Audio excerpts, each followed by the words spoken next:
will be. Summer and winter, springtime and harvest, sun, moon, and stars in their courses above, join with all nature in manifold witness to thy great faithfulness, mercy, and love, pardon for sin, and peace that endureth, thine own dear presence to cheer and to guide, strength for today, and bright hope for tomorrow. Blessings all mine with 10,000 beside. And the chorus says, great is thy faithfulness. Great is thy faithfulness. Morning by morning, new mercies I see. All I have needed, thy hand has provided. Great is thy faithfulness, Lord, unto me.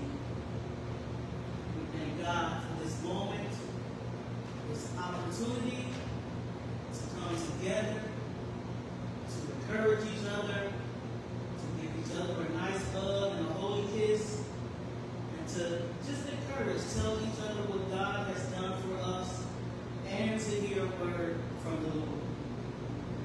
Today we continue in our sermon series dealing with the vision of this house, which is simply to share and to show reconciliation to those who are in our reach. As I sit and I ponder on that, think about it as I grow more, Pastor Adler, and I don't believe that God made a mistake when he gave you that vision for this house, for these people in this moment. God is intentional in everything that he does. And I am just thankful that he loves us enough that he will give us provision as we go forth.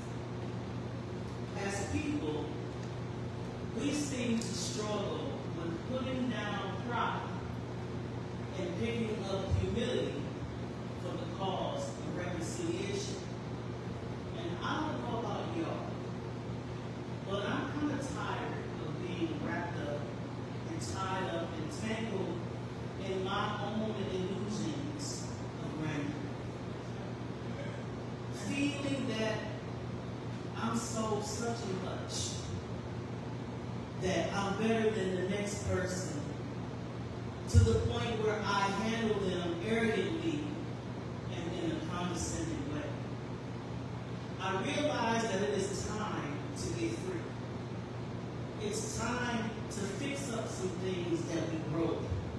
It's time to reconcile. If I had to give this sermon a subject, title, it would be the heart of reconciliation. See, in today's society, it's filled with a whole bunch of broken relationships. Husbands and wives, they wake up and they decide that they're done. They walk away from the covenants that they vowed before God and other people. They decide not to have crucial conversations. They decide not to be vulnerable.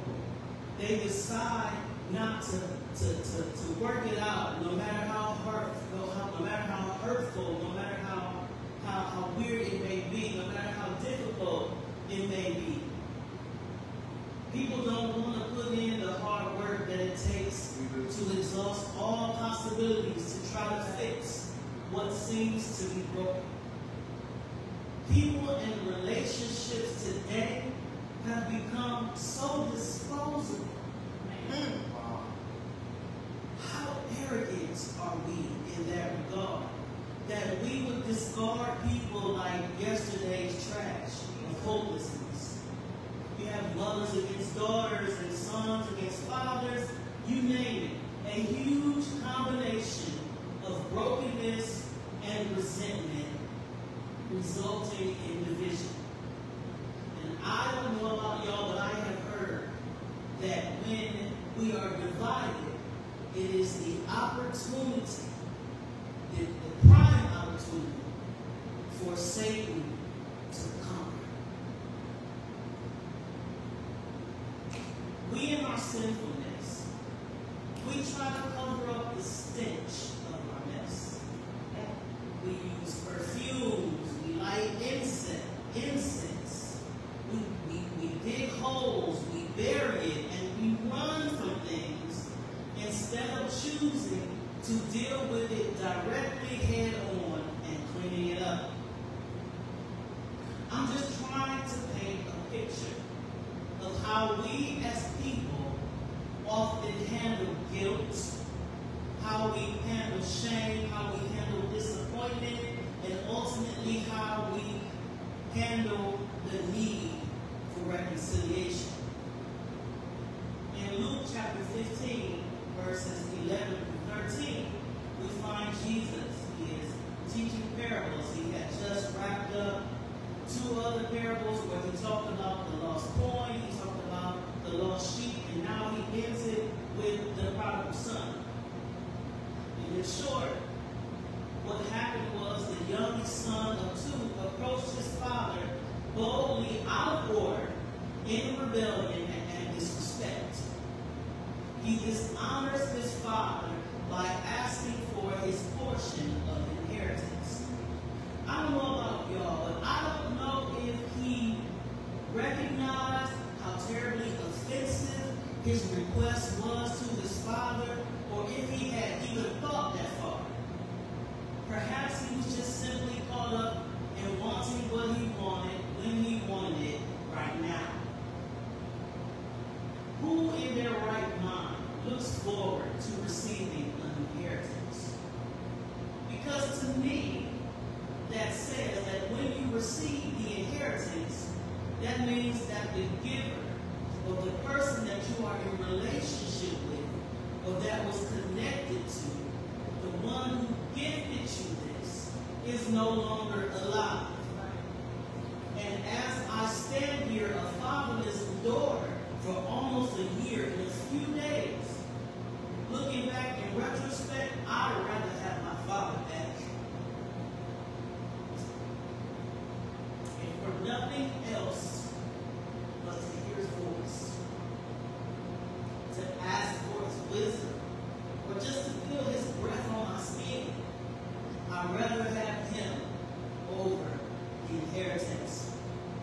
In this parable, the father, though possibly shocked, though hurt, probably, possibly, though angry, though feel disrespectful, the scripture does not say that he said anything to his son. He could have made it hard for his son. He could have told him, get out of my face.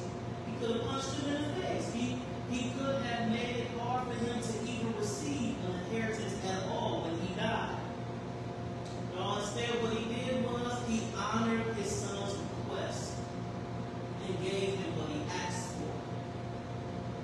This son, he gathered all of his belongings and the inheritance that the father had gave him, and he showed his disrespectful respect for his father by running off to a far country, using the inheritance that he didn't work one day in his life for as investments in prostitutes and wasteful and excessive living. He then finds himself in a place of emptiness. He had nothing left. He had nowhere to go. He and the country that he fled to have his good time was now in a physical famine, experiencing extreme shortage and scarcity of food. I had to look up famine in the spiritual context. And what I found was that this man was not only experiencing extreme physical hunger, but the famine in this regard symbolizes a lack of divine guidance, a lack of spiritual nourishment or the Word of God.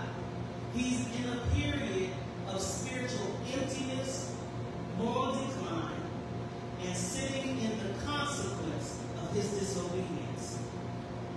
That just simply tells me and reminds us that there is danger in abandoning the safety of the Father's house.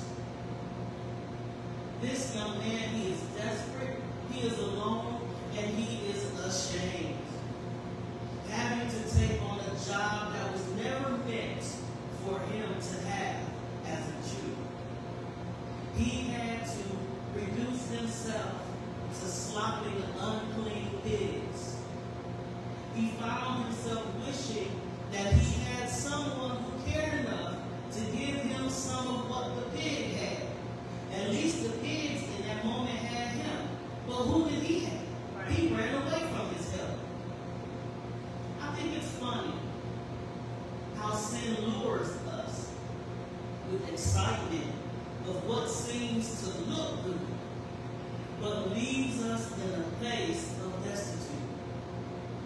Sin always promises to deliver pleasure, but it leaves us in pain and in lack. I think we've all been there, though, in some way, one way or another. We have chased things that we thought would be satisfying, only to end up broken and empty. I believe that just as this father allowed his son to go, God allows us also to hit rock bottom so that we can realize just how much we need him. So that we can realize how much we try to do things in our own might. Now in Luke chapter 15, verse 17 through 19, scripture says, when he came to his senses, he said, how many of my father's hired servants have food to spare? And here I am, starving to death. I will set out and go back to my father and say to him, Father, I have sinned against heaven and against you. My first thought is that reconciliation begins with acknowledgement and humility. This young man, he has now experienced the highs of having and doing whatever it was that he wanted to do because he had it at his fingertips. But now he's in a lowly place. And oftentimes we see lowly place, the valleys, as a place of bad things. But it's there in the valley that we began to grow, that we began to experience God for who he is and the role he plays in our life. This young man is now at a place where he recognizes his mistakes and he chooses to take personal accountability. See, true reconciliation requires us to acknowledge our faults. It's not picking out the fault of the other. You made me do this. If you hadn't said this, then this wouldn't have happened. No, we acknowledge our own stuff. We must swallow our pride and admit when we're wrong, and be willing to go back or return to the person or the place and reconcile. Even if it's embarrassing, difficult, and hard. How many of us have relationships in our own lives that we know need healing? That relationship, that person, those people that just came to mind. My question is, what are you waiting on? Sometimes the only opportunity that comes is the one that you make effort to take. The parable doesn't say that the young man waited to go back to his father's house. It says that he made up his mind and he turned back to his father's house. He even rehearsed his own speech of what he might say in order to obtain his father's mercy. My second thought is that reconciliation is demonstrated through love, the action word. When the son returned home, the father seemed to me to be in the correct posture. He seemed to be in anticipation for the return of his son. That reminds me of God. God is always ready and willing to forgive those who are repentant. Well, how do I know this? Well, Scripture says in Luke 15 and 20 that while he was still afar off, his father saw him. He had to be looking in the direction for him in order to see him. He then ran to his son. He threw his arms around him and he kissed him. The father didn't wait for the perfect apology. He didn't even care what the community and the onlookers thought about him hiking up his garment and showing his naked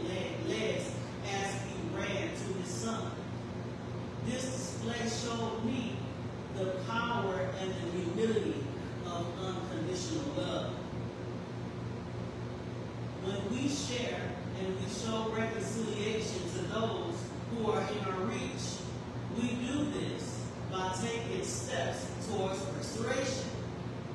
We cannot go from being in offense to smothering it, to going about our day, going about our week, and then coming to a place of worship and making an offering before God. The Bible tells us that if we are offering our gift at the altar and remember that our brother or sister has something against us, that we need to leave that gift right there at the altar and to go back and be reconciled to them. Then you come back and you make your offering. God don't want your false sense of peace. God wants you to love enough that you wouldn't put on airs before other people so that they can think and see of you a certain kind of way. God is looking at the posture of your heart. When a person is found in fault, we should offer grace instead of judgment. The father, like I said, he didn't care to hear what his son had to say. He only cared that he was now alive and had returned. We must show love in action because love, it covers a multitude of sins according to 1 Peter 4:8. People are simply broken. People are hurt. And they need to experience God's love through us, especially those who have confessed that we belong to Him. But are we really willing to put aside our pride and run to them? Are we willing to be called punks and soft and lazy because of the cause of Christ? Are we willing to embrace those who otherwise wouldn't be embraced if it were not for the grace and the love of God? My last thought is that reconciliation calls for celebration and not condemnation. Luke 15:22-24 states, "But the father said to his servants, 'Quick, bring the best robe and put it on him. Let's have a feast and celebrate. For this son of mine was dead and is alive again. He was lost and now is found.'" The father didn't take this opportunity to dwell on the past. He did not take this opportunity to rub it in his son's face what he did, the fact that he came to him disrespectfully. He didn't use this as an opportunity to get even. He simply restored his son. He rejoiced and he celebrated at his return. See, when true reconciliation happens, we should restore relationships fully. I don't have time for you to love me today and hate me tomorrow because you had a flashback of something that I did yesterday. Restoration simply says that you have put me back in right relationship as if nothing happened in the first place. We should rejoice instead of harboring resentment. And we should share the joy of reconciliation with others. How often do we hold on to past hurts that causes us to be stuck? Bitterness, anger, resentment, whatever it is. How often do we hold on to past hurts of what someone did to us that causes us great anxiety regarding the future of the relationship? Why do we become so worried about whether or not the person who offended us that we restored will do it again? The Word of God says to us that if our brother or our sister sins against us, we rebuke them. And if they repent,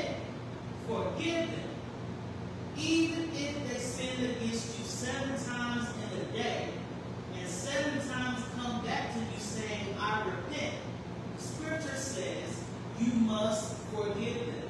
Jesus. So what are we tripping on? Why are we so negative when God has commanded us to do this? We should let the past be the past and celebrate when relationships are restored. If you go on further in the scripture, there is an elder brother who was quite angry at the fact that the father celebrated the return of the son who blew it. After all, he stayed, he was faithful to his father, and his father hadn't given him nothing of what his brother got. We shouldn't be in the mindset of those who feel that we are better than the other person because we didn't sin the same way that they sinned. See, this parable, it reminds us that God is always ready to forgive, as we, his children, are also called to do the same.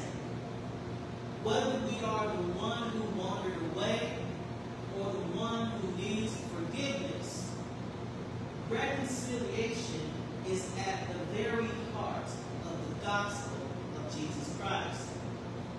There's no broken relationship, no broken spirit that the gospel of Jesus Christ cannot reach. And I'm so glad to know that the good news of the gospel is that God specializes in restoring what was lost, healing what is broken, and he welcomes us back home with open arms. I want to encourage you that if you are the one who is like the prodigal son, now is the opportunity to turn your heart back to God, because he is waiting in anticipation for your return. He is looking forward for you to come back to him. And if you are like the brother in the parable, the older brother, don't let your pride, keep you from rejoicing in God's grace towards others, because you will find that you need it too. And if you are the person who stands in the position of the one who needs to forgive, my question is, who do you need to run towards today with God's love? God is faithful. God is just. He is willing, and he is able to restore you. Will you put down pride, the pride that you hold as a weapon today, and pick up the humility of restoration for the cause of Christ? That's really all that I have to say today. The heart of reconciliation is the gospel of Jesus Christ at its best. That God knew that we would sin. God knew that we would fall short. God knew this in advance, and yet he still calls our name. With no regret, God stands with arms wide open, ready for his children to come back to him. My question is, you hear him calling, or will you allow him to enter in your heart today? God bless you for reconciliation, the heart of reconciliation. The doors of the church are always open. Always open. It's open for the individual who does not know God in the free pardon of their sins, but you desire to know him, and you feel the tugging on your heart. You hear him calling your name. Now is the opportunity for you to come forward and to give your life to Christ. For those of you who are watching, you may think that you've done too much. You've done so much wrong that you are disqualified from God's love. The reality of the situation is those very things qualify for his forgiveness and for his love.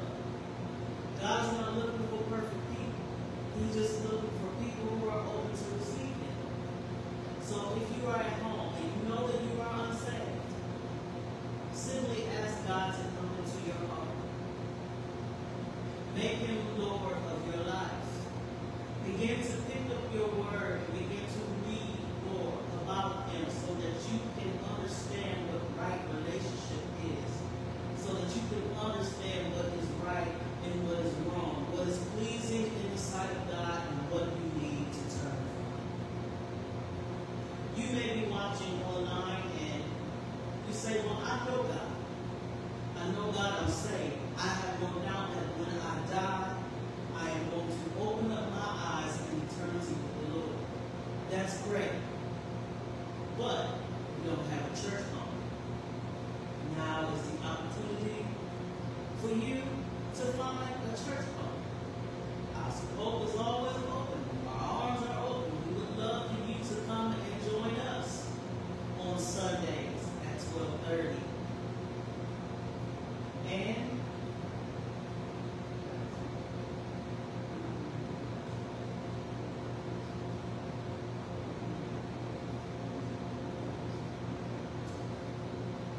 whoever's left, now is your opportunity to come back to Jesus. We love you.